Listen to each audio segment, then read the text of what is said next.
ஏசபேலுக்கு யாரை பார்த்தாலே பிடிக்காது தெரியுமா? எலியாவை பார்த்தாலே பிடிக்காது. யோசேப்பை பார்த்தா சகோதரர்களுக்கு பிடிக்காது. தாவீதை பார்த்தா சகோதரர்களுக்கு பிடிக்காது. உன்னெல்லாம் எனக்கு தலைவனை வச்சது யாரு? இஸ்ரவேலருக்கு மோசேயை பார்த்தது பிடிக்காது. ஆனா ரிசல்ட்டை பார்த்தீங்கன்னா யோசேப்பின் சகோதரர்களுக்கு வாழ்க்கை யாரால கிடைச்சு தெரியுமா? யோசேப்பால. தாவீதின் சகோதரர்களுக்கு அடைக்கலம் யாரால கிடைச்சு தெரியுமா? தாவீதால. இஸ்ரவேலர்களுக்கு யார் தேவைப்பட்டா தெரியுமா? மோசே தேவைப்பட்டா. ஹல்லேலூயா. இன்னைக்கு யார் யார் உங்களை ஒதுக்குறாங்களோ, வேதம் பொய் சொல்லாது. ஆகாதென்று தள்ளின கல்லை, ஆகாதென்று தள்ளப்பட்ட கல்லை தலைக்கல்லாய் மாற்றுகிறவர். நல்ல ஆமென் சொல்லுங்க பார்க்கலாம். ஆமென். பரிசுத்தத்தில் உருவாக்குகிறார். இரண்டாவதாக அவர் எதில் உருவாக்குகிறார் என்றால் விசுவாசத்தில் உருவாக்கினார். என்ன விசுவாசத்தில்? எலியாவுக்கு விசுவாசம் இல்லையா? அப்படின்னா 1வது வசனத்தில் என்ன சொன்னார்? என் வாக்கின்படியே அன்றி மழை பெய்யாது. இது விசுவாச வெளிப்பாடு இல்லையா? விசுவாச வெளிப்பாடு தான் எலியாவே. விசுவாசத்தை அடுத்த லெவலுக்கு நீ போனாதான் அடுத்து 18வது அதிகாரத்தில் நிற்க முடியும். ஒவ்வொரு ஸ்டேஜ் இருக்கிறது அல்லவா? கணுக்கால் அளவு, முழங்கால் அளவு, இடுப்பளவு, கடக்க முடியாத நீச்சல் ஆழம். இது எல்லா விதத்தில், எல்லா ஆவிக்குரிய அனுபவத்திலும் இந்த ஸ்டெப் உண்டு. அன்புல, விசுவாசத்துல, பரிசுத்தத்துல, தாழ்மையில, இன்னும் என்னென்ன உண்டோ எல்லாத்துலயும் இந்த ஸ்டெப் உண்டு. ஆமென். அதனாலதான் இன்னும் இன்னும்ங்கிற வேர்டு இருக்கும். இன்னும் பரிசுத்தம், இன்னும் நீதி. இது மறக்கவே கூடாது. அவன் கணுக்கால் நினைஞ்சதும் நம்ம ஏதோ நீச்சலாளத்தில் இருக்கிறது மாதிரி ஃபீல் பண்ணக்கூடாது. எப்பவுமே இன்னும் ஆண்டவரே. இந்த எசேக்கியேலுடைய பிளஸ் என்னன்னா, அளக்கிற தூதனுடைய கையை பிடிக்கல. கையை பிடிக்கிறதுனா என்ன அர்த்தம்? போதும்னு அர்த்தம் இல்லை. அதுதான் தாவீதுடைய பிளஸ். என் பாத்திரம் நிரம்பி வழிகிறது. அதாவது ஒரு ராஜா தலையில அபிஷேகம் வைக்கணும்னா அந்த எண்ணெயின் அளவு எவ்வளோ தெரியுமா இருக்கும்? ஒரு குப்பியின் அளவு என்பது என்ன அப்படின்னா, இந்த உள்ளங்கை அளவு, இந்த உள்ளங்கை அளவு, இந்த உள்ளங்கை அளவு இவ்வளவும் போதும். இவ்வளவு வச்சா அபிஷேகம். சவுல் தலையில் அப்படி தான் வைக்கப்பட்டது. ஆனால் தாவீதுக்கு மேலே வைக்கப்பட்ட அபிஷேகத்துக்கு ஒரு வித்தியாசம் உண்டு. என்ன வித்தியாசம்னா, ஏற்கனவே சாமுவேல் பயந்துட்டு இருக்கிறார். என்ன பயந்துட்டு இருக்கிறார்? நான் இப்போ குப்பியை தூக்கிட்டு போறேன்னா அவன் போகிற எனக்கு குப்பி எடுத்துரும், அவ்வளோதான். அப்போ நான் என்ன பண்ணேன்? பொதுவாகவே அந்த காலத்தில் என்ன பண்ணுவாங்கன்னா, லாங் ஜேர்னிக்கு துருத்தியை யூஸ் பண்ணுவாங்க. ஒரு சின்ன சின்ன பயணத்துக்கு கொம்பை யூஸ் பண்ணுவாங்க. எதுக்கு தெரியுமா? கொம்பில் தண்ணி ஊற்றுவாங்க. துருத்தியில் ஒரு 5 லிட்டர் தண்ணி பிடிக்கும், கொம்பில் ஒரு 1-1.5 லிட்டர் தண்ணி பிடிக்கும். ஒரு சின்ன இப்போ 2.5 மணிக்கு ஒரு சர்வீஸுக்கு 1/2 லிட்டர் பாட்டில் எடுத்துகிட்டு வருவோம். இப்போ லாங் ஜேர்னிக்கு சிலர் குடத்தையே தூக்கிட்டு போவோம். இப்போ துருத்தியில் ஒரு 5 லிட்டர் தண்ணி பிடிக்கும். இப்போது ஆகாரம் எல்லாம் எப்படி அனுப்பி விட்டாங்க தெரியுமா? துருத்தியை வச்சு அனுப்பி விட்டாங்க. அதனால தான் ஒரு துருத்தி ஆளுக்கு ஒரு இஸ்மாயில் தூக்கிட மாட்டான். ஆகார் அடிமை பண்ணி தூக்கி பழக்கப்பட்ட அந்த தோல் வச்சு அனுப்பி விடுவான். அப்போது ஆண்டவர் சொல்கிறார், இங்கே பாரு, நீ இந்த ஜேர்னிக்கு என்ன பண்ணுன்னா தண்ணியை விட்டுரு, அந்த கொம்பில் எண்ணெய் எடு. ஆண்டவர் எனக்கு தண்ணி, நீ ஃபாஸ்டிங். இப்போ கொம்பை பார்த்தா யாரும் கேட்க மாட்டாங்க. பார்க்குறவங்க என்ன தெரியுமா நினைப்பாங்க? கொம்பு அதுக்குன்னு அந்த கொம்பை செட் பண்ணி வச்சுருப்பாங்க, மேலே மூடி வச்சுருவாங்க. நீங்கள் அந்த காலத்தில் நெட்டில் பார்த்தீங்கன்னா தெரியும், அப்படி வச்சுருப்பாங்க. அதுக்குள்ளே தண்ணி வச்சுருப்பாங்க, அவங்களுக்கான தண்ணி எடுத்து வச்சுருப்பாங்க. ஆண்டவர் சொல்ல, நீ அதுக்குள்ளே எண்ணெய் வை. ஆண்டவர் எல்லாமே செய்கிறார். தாவீதுக்கு மேலே எனக்கு இவ்வளோ எண்ணெய் வச்சா பத்தாது. அவன் பட்ட கஷ்டத்துக்கு, அவன் பட்ட வேதனைக்கு எனக்கு இவ்வளோ எண்ணெய் வைக்கக்கூடாது. ஹல்லேலூயா, ஹல்லேலூயா, ஹல்லேலூயா.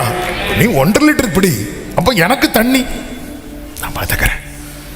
அவன் சவுலுக்கு குறித்த ஒரு பயத்தை சாமுவேலுக்கு கொடுக்குறார். சாமுவேல் சவுலுக்கு பயந்துட்டு இருக்கிறான். அது வேற ஒரு பயத்தை கொடுத்தப்ப, நீ ஒன்று பண்ணு, நீ அந்த கொம்பில் தண்ணி அதுக்கு மேலே எண்ணெய் எடுத்துகிட்டு போ. யாருக்கு என்ன தெரியும்? நேரம் போகிறான்.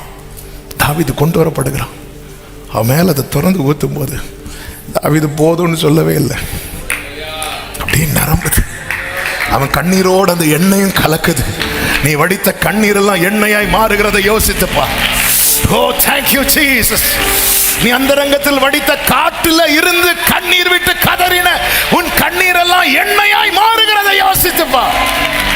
ஹல்லேலூயா. என் ஆண்டவர் நல்லவர். ஆமென்.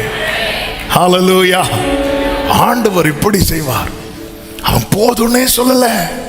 இதுதான் தேவன் நம்மை உருவாக்குறதுக்கு நம்ம முழுசா கொடுக்கும் போது ஆண்டவருக்கு அது ரொம்ப எளிதா இருக்கும். அந்த எண்ணெய் வடிந்து, சொன்னதுனால டச் பண்றேன், அது ஒரு பக்கம் அவனுடைய இன்ஸ்ட்ருமெண்ட் இருக்கிறது. ஒரு 10 நரம்பு வீணையை போட்டிருக்கிறார், ஒரு ஹார்ப்பை போட்டிருக்கிறார். இன்னொரு பக்கத்தில் ஒரு அடப்பையை கட்டி போட்டிருக்கிறார்.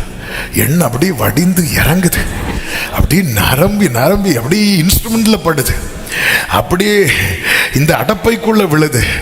இது எல்லாமே யூஸ் ஆச்சு. சவுல பிடிச்சிருக்கிற பேயை துரத்துறது இன்ஸ்ட்ருமெண்ட் அப்படி தட்டுனா பாருங்க, அபிஷேகம், அபிஷேகத்தின் ஒரு டிராப் மேல இருந்தாலும், அபிஷேகத்தின் ஒரு துளி ஒரு துளி ஒரு துளி ஒரு துளி ஒரு துளி உன் அடப்பைக்குள்ள விழுந்தாலும் கோலியாத்துக்கு நிக்க முடியாது. ஆமென். அபிஷேகம் என் பாத்திரம் நிரம்பி வழியுது. ஹல்லேலூயா. இப்படிதான் இந்த எலியா.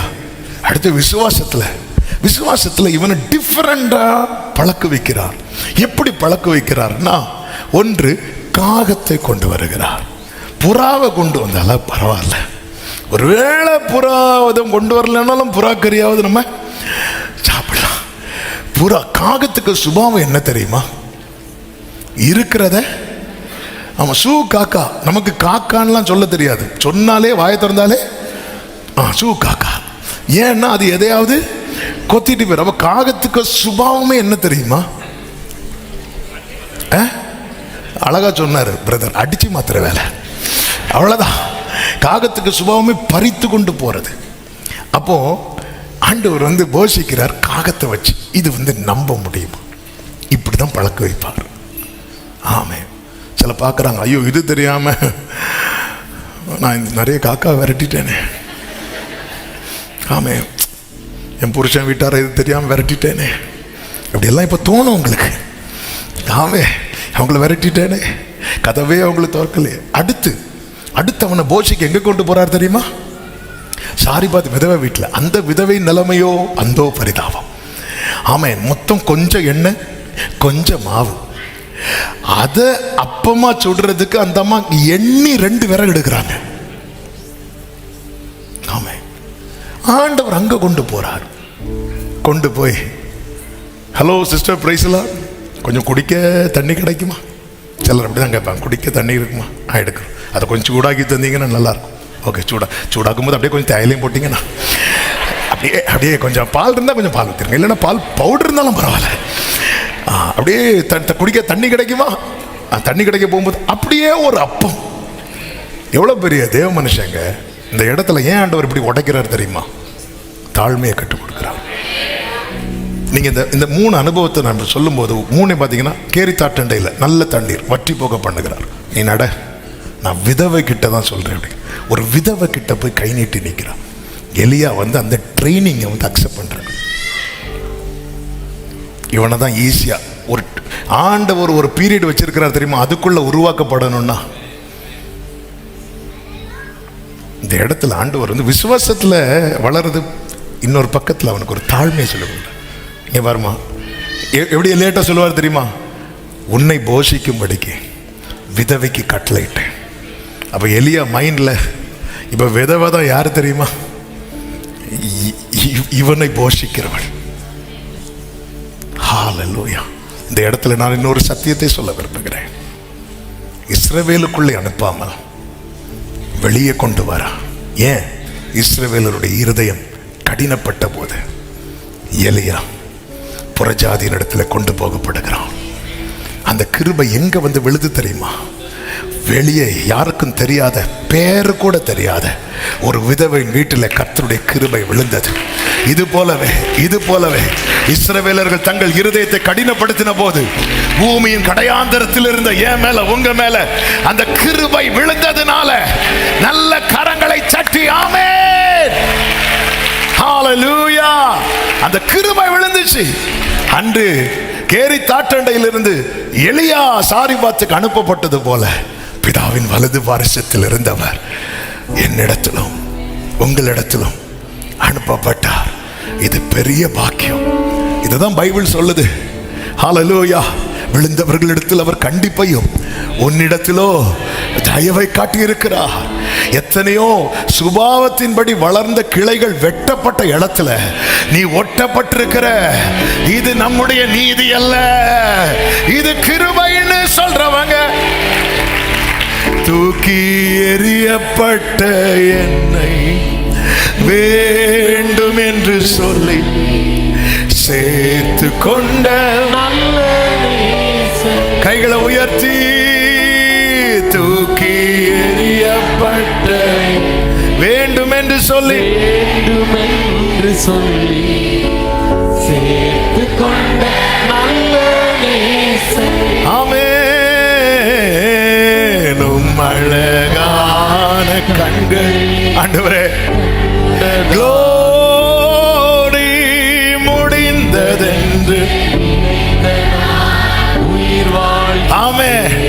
ஒரு வாழ்வு, அதாவது எலியாவை கொண்டு போறதற்காக ஆற்று தண்ணீரை வெறுமையாக்கினார். அது வற்றி போனது. இயேசு கிறிஸ்து தம்மை தாமே வெறுமையாக்கினார். அப்படியே வராரு பாருங்க, எருசலேம் எல்லைக்குள்ளே மட்டும் இல்லாமல்.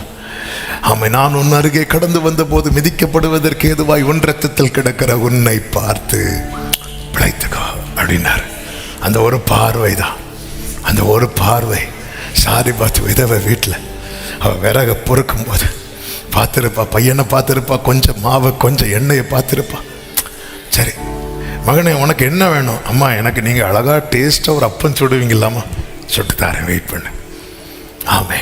நேராக போய் 2 விறகை இறக்கும்போது எலியா அங்கே வருகிறான். எலியாவை எப்படி ட்ரெயின் பண்ணுறாரு பாருங்க. ஒரு பக்கம் காக்கா, இன்னொரு பக்கம் அடுத்த வேளைக்கு ஆகாரம் இல்லாதவள். ஆமே. ஆண்டவர் எப்படி விசுவாசத்தில் ஒரு பக்கம் வளர்த்தும் போது இன்னொரு பக்கத்தில் தாழ்மையை கற்றுக் கொடுக்கிறார். எந்த விதத்தில் இந்த பெருமை எழும்பிடவே கூடாது, எழும்பிடவே கூடாது. கர்த்தர் அதில் ரொம்ப வைராக்கியமா இருப்பார். கர்த்தரால் உருவாக்கப்பட்டு நிறுத்தப்படுகிறவன் வாழ்க்கையில் அவன் சில பாருங்க எல்லாத்துக்கும் நான் தான் இருப்பாங்க. எல்லாத்துலையும் நான்.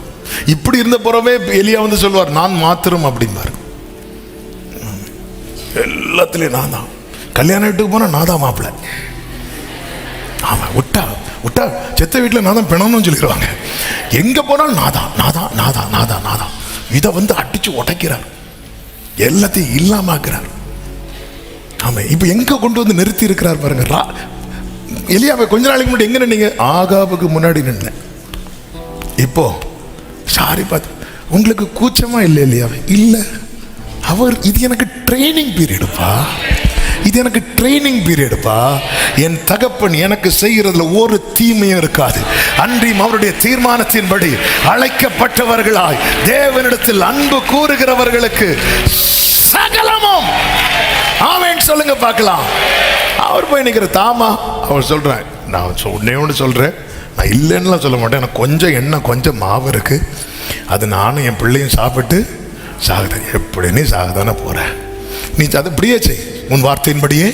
ஆனால் அந்த ஃபர்ஸ்ட் ஒன்று பெஸ்ட்டாக சுடுவது தெரியுமா, அதை மட்டும் எனக்கு கொண்டு வா. என்ன இல்லையாவே, நீங்கள் என்ன எப்படிப்பட்ட ஆளு? அவர் எனக்கு வாழ்ந்திருக்க எனக்கு தெரியும். தாழ்ந்திரு இந்த மன ரம்யமாக ஒருத்தன் இருக்கிறானாலே அர்த்தம் என்ன தெரியுமா? விசுவாசத்தில் ஸ்கோர் பண்ணிட்டு இருக்கிறார் அர்த்தம். ஹல்லேலூயா. விசுவாசத்தில் ஸ்கோர் பண்ணிட்டு இருக்கிறான், விசுவாசத்தில் பழக்க வைக்கிறார். மூன்றாவதாக ஜெபத்தில் நமக்கு தெரியும். இந்த 17 முதல் நீங்கள் படிச்சீங்கன்னா அந்த மகன் என்ன பண்ணுகிறான் அப்படின்னா, வியாதியில் விழுந்தான். அவன் சுவாசம் போகும் மட்டும் அவனுடைய வியாதி அதிகரித்து கொண்டே இருந்தது. எலியாவை நோக்கி, தேவனுடைய மனுஷனே, அதை அவ கேட்குறா, எனக்கும் உமக்கும் என்ன? இப்படி பேசுறதே யார் சொல்லுங்க பார்க்கலாம். இந்த டயலாக் எங்கேயே கேட்டிருக்கீங்களா?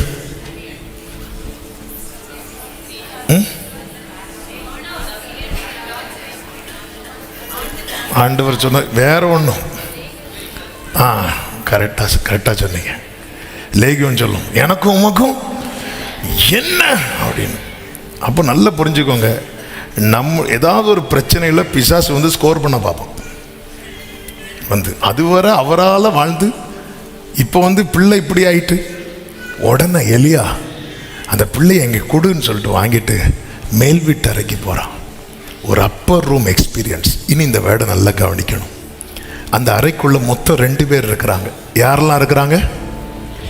எலியாவும் பையனும்.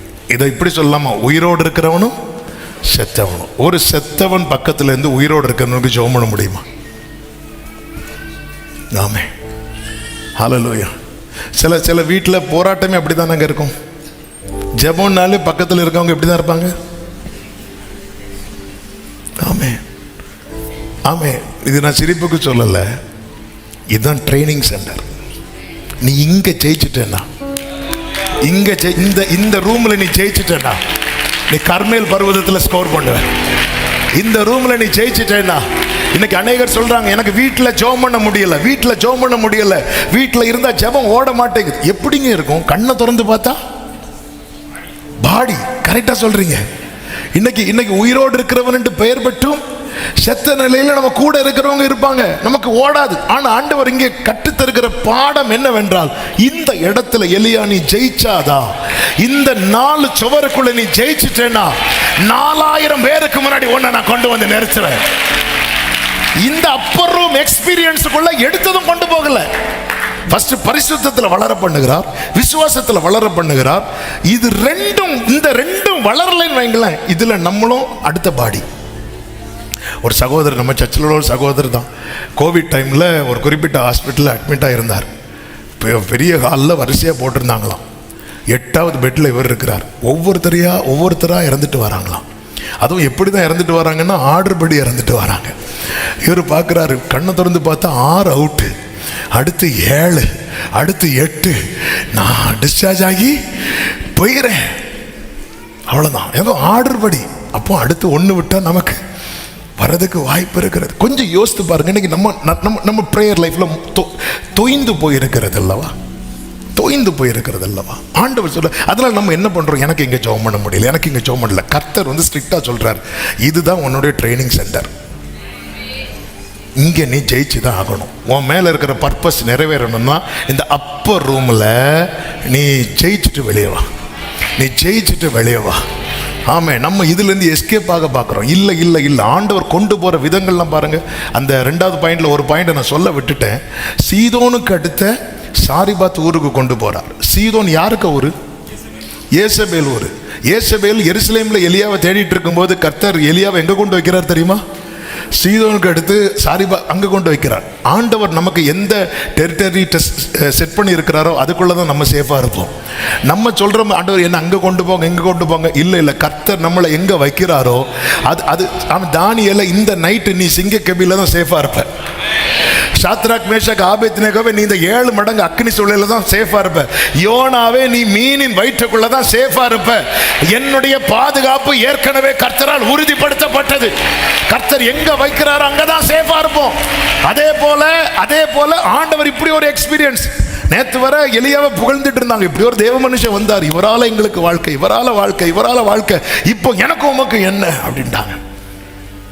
அவன் எலியா புரிஞ்சுக்கிட்டாரு, இது ட்ரைனிங், அடுத்த 3வது ட்ரைனிங், ஹெவி ட்ரைனிங் இது.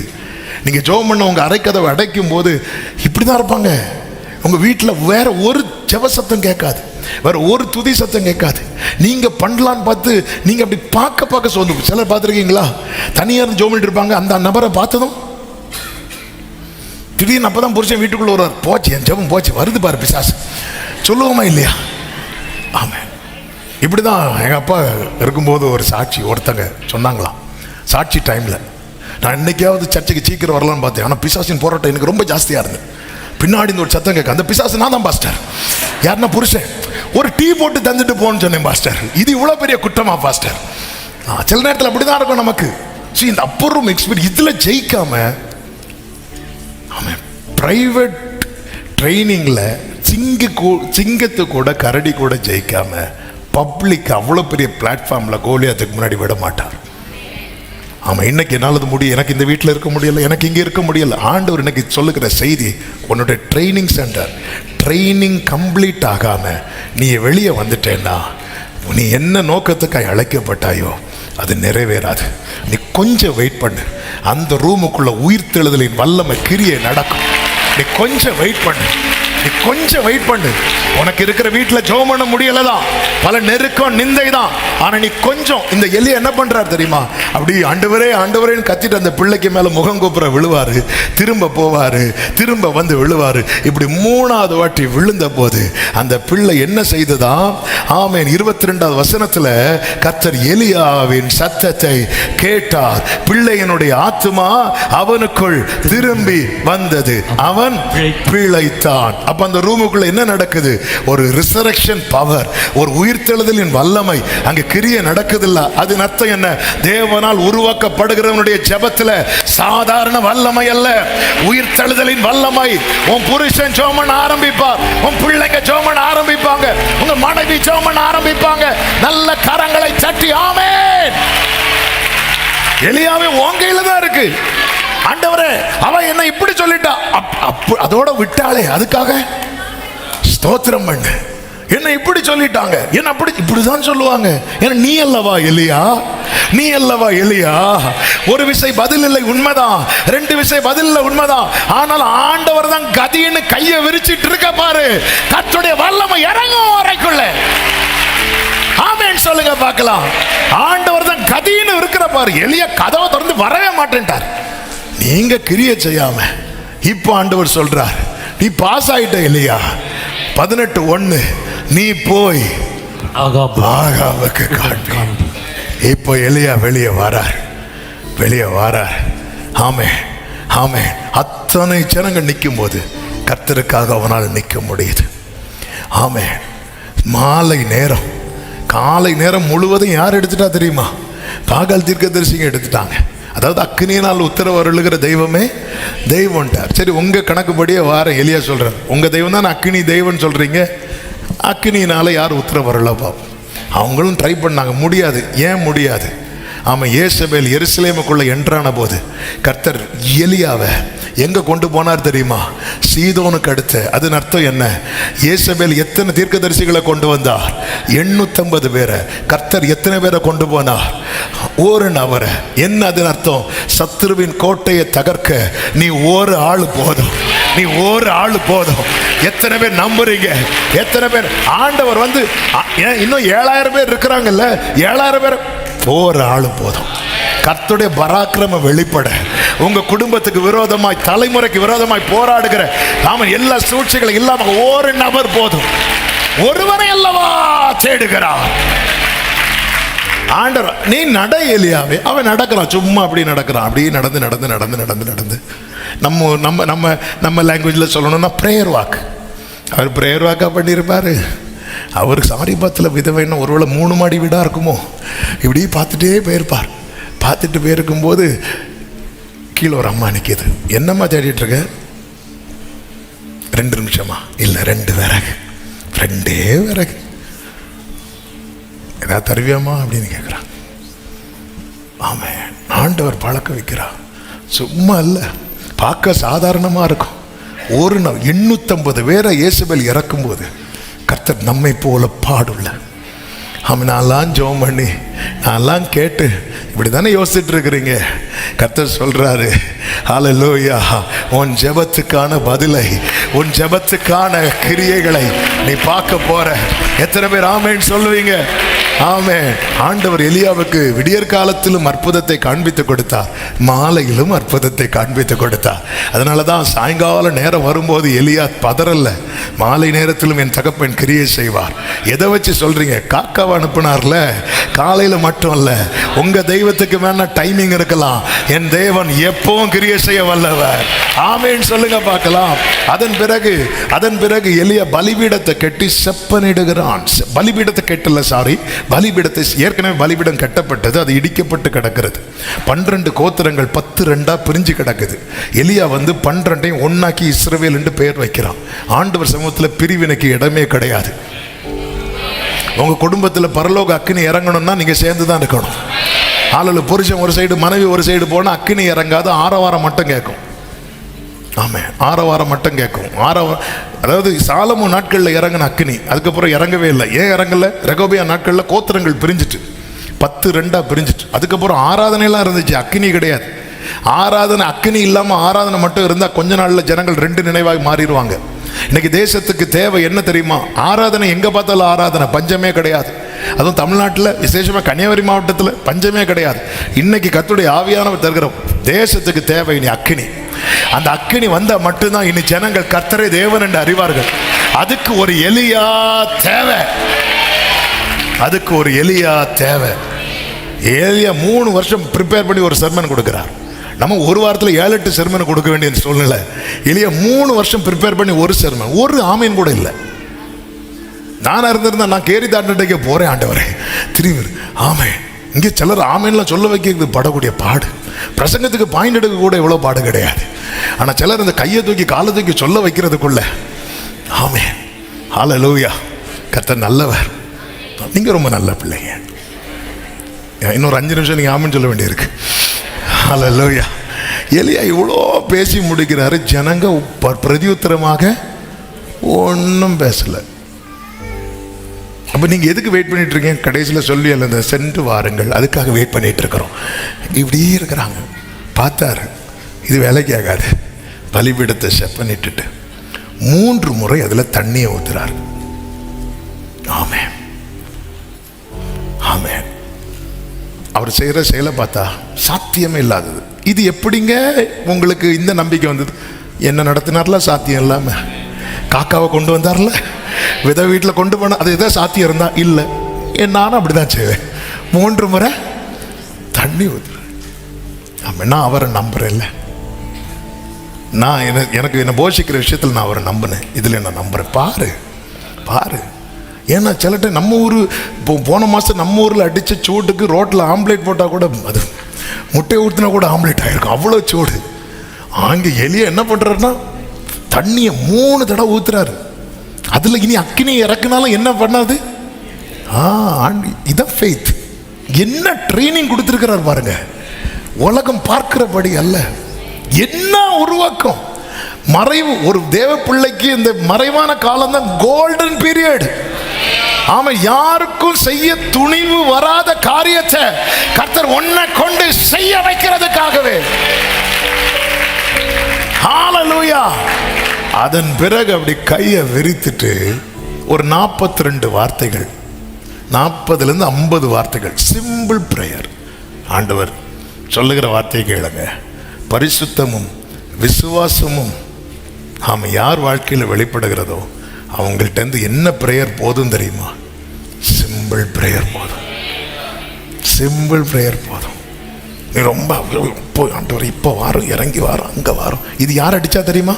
பாகால் தீர்க்கதரிசி அடிச்சுட்டு இருந்தான்.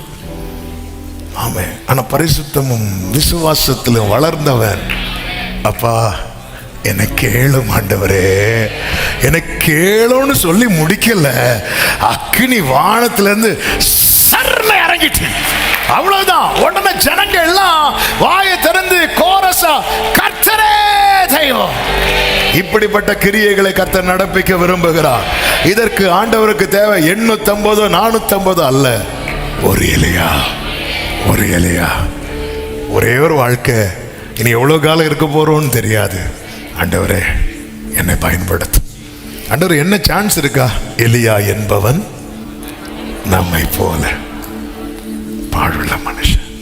பரிசுத்தத்திலும் விசுவாசத்திலும் ஜெபத்திலும் தேவனால் ஒருவன் உருவாக்கப்படும் போது அவன் தேசத்துக்கு ஆசீர்வாதமாய் மாறுவான். எல்லாரும் எழுந்து நிற்கலாமா?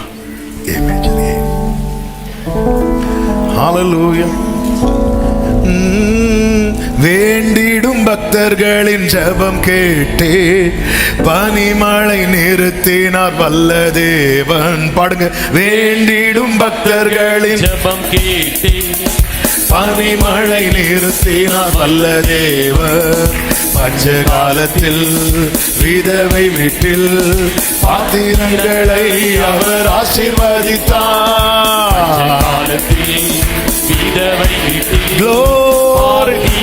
நல்ல கையை தட்டி கர்த்தரே தெய்வம், கர்த்தரே தேவன், கர்த்தரே தேவன் என்றே ஆர்ப்பரிப்போ. கர்த்தரே தேவன், கர்த்தரே தேவன் என்றே ஆர்ப்பரிப்போ. சத்துருக்கள் முன்னிலையில் தேவ மனிதர் வீரமுடன் முழங்கினான். தேவ மனிதர் ஓடரபா கரபா சந்தனலரியா தரரா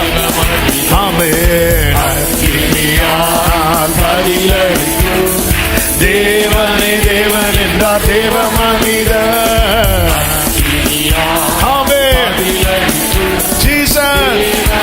சபையே ஆர்ப்பரிப்போடு கர்த்தரே தேவன், கர்த்தரே தேவன் என்றே ஆர்ப்பரிப்போ.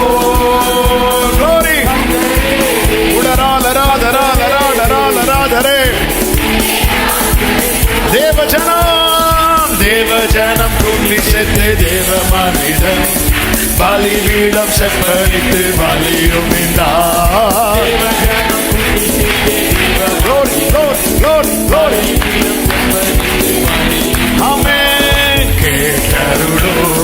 கேட்டருளோ என்றே கதறினார் தேவ மனிதர். ஓஹோ ரீமமாலராதராதராதரா கர்த்தரே தேவன், கர்த்தரே தேவன் என்றே ஆர்ப்பரிப்போ.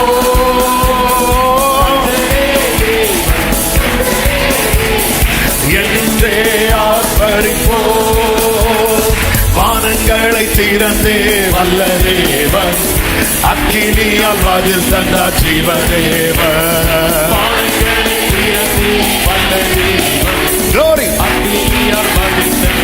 hallelujah கர்த்தரே தேவன், கர்த்தரே தேவன் என்றே பணிந்தன தேவ ஜனங்கள்.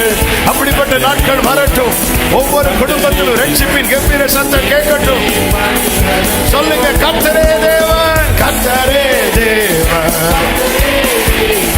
என்றே ஆர்ப்பரிப்போ. glory கர்த்தரே தேவன் என்றே ஆர்ப்பரிப்போ. எலியாவின் தேவன், எலியாவின் தேவன் நம் தேவன், வல்லமையின் தேவன் நம் தேவன். ஆமென் ஹல்லேலூயா ஆமென். தாசர்களின் ஜெபம் கேட்பார். ஓ ஹல்லேலூயா glory glory glory glory glory. எல்லாரும் ஒரே சத்தமா கர்த்தரே தேவன், கர்த்தரே தேவன் என்றே ஆர்ப்பரிப்போ.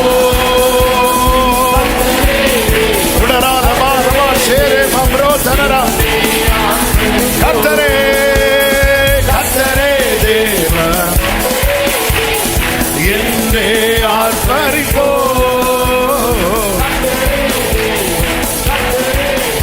ஆமென். கடைசியா சொல்லுவோம், ஜெய கிறிஸ்து, ஜெய கிறிஸ்து முன் செல்கிறார் ஜெயமாக. ஆமென் ஹalleluya hallelujah glory. ஜெய கீதங்கள் ஜெய கொடியோ மேற்றிடுவோம். ஜெயம் அல்லேலூயா ஜெயம் அல்லேலூயா. ஜெய கிறிஸ்து, ஜெய கிறிஸ்து.